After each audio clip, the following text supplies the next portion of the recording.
ఈరోజు TRS party వర్షాపాతానికి సంబంధించిన కరువుకు సంబంధించిన అంశాన్ని రాజకీయం చేసే ప్రయత్నం చేస్తారు. అందులో మీ అందరికీ కూడా దీన్ని లిఖితపూర్వమైనటువంటి కాపీని కూడా ఇస్తా.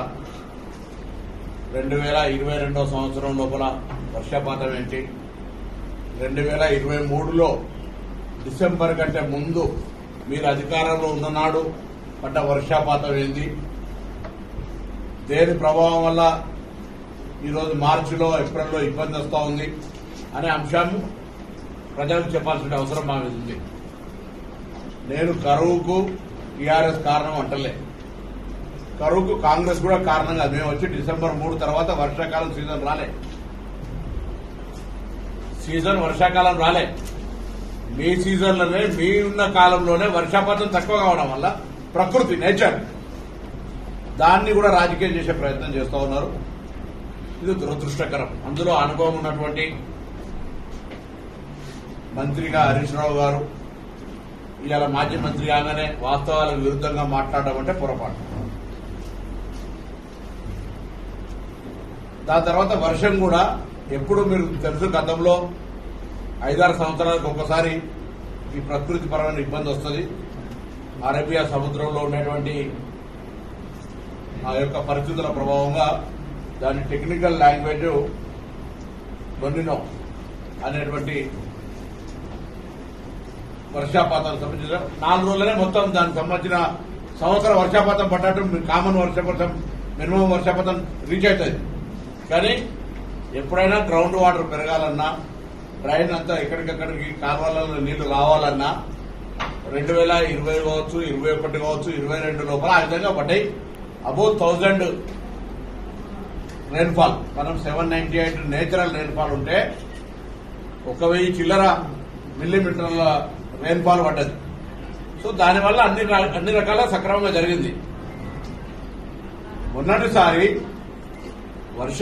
వర్షాకాలం సీజన్లో రెయిన్ఫాల్ అనేటువంటిది ఆగస్టు లేకపోతే ఆ నెలలో ఉండేటువంటి 4 రోజుల్లో పడడం కారణంగా నీటి నిల్వలకు సంబంధించి ఇబ్బంది ఉన్నది. వాళ్ళకు కూడా తెలుసు.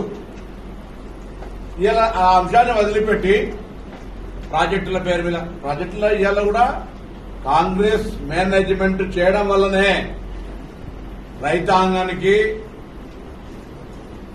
నీళ్లు ఇవ్వడం కావచ్చు, మొత్తం యావత్ తెలంగాణలో నీటి ఎద్దడికి సంబంధించిన సమస్య ఉన్నా వాస్తవంగా ఇలా మార్చి 27వ తారీఖు, 26వ తారీఖు, 28వ తారీఖు కూడా రాకముందే ఈ విధమైనటువంటి నీటి యొక్క తీవ్రత ఏ విధంగా పెరిగిపోయిందో, ఎండ పడుతుందో చూస్తా ఉన్నాం. గతంలో ఇట్లా లేకుండా ఎండ.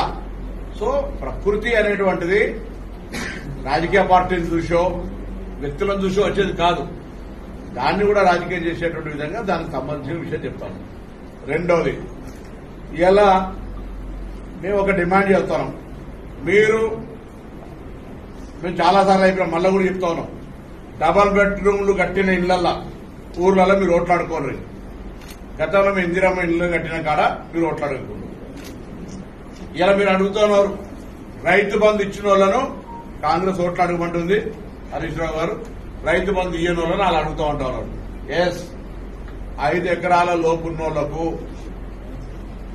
నిన్నటి షెడ్యూల్ ప్రకారంగా అన్ని పైసలు చెప్తున్నాం కదా, మొత్తంగా పైసలు 5 ఎకరాల లోపల వాళ్ళందరికీ వేస్తాం, మిగతా వాళ్ళందరికీ కూడా వేస్తాం.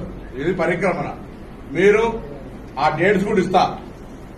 టీఆర్ఎస్ ప్రభుత్వంలో రైతు బంధు ప్రారంభమైన నుంచి ఏ డేట్ నుంచి ఏ డేట్ దాకా వాళ్ళు రైతు బంధు ఇచ్చారు. ఇప్పుడు ఎందుకు తొందరపడతా ఉన్నాం? వాళ్ళ పరిస్థితికి అనుగుణంగా, అక్కడ ఉన్నటువంటి పరిస్థితికి అనుగుణంగా ఇచ్చారు.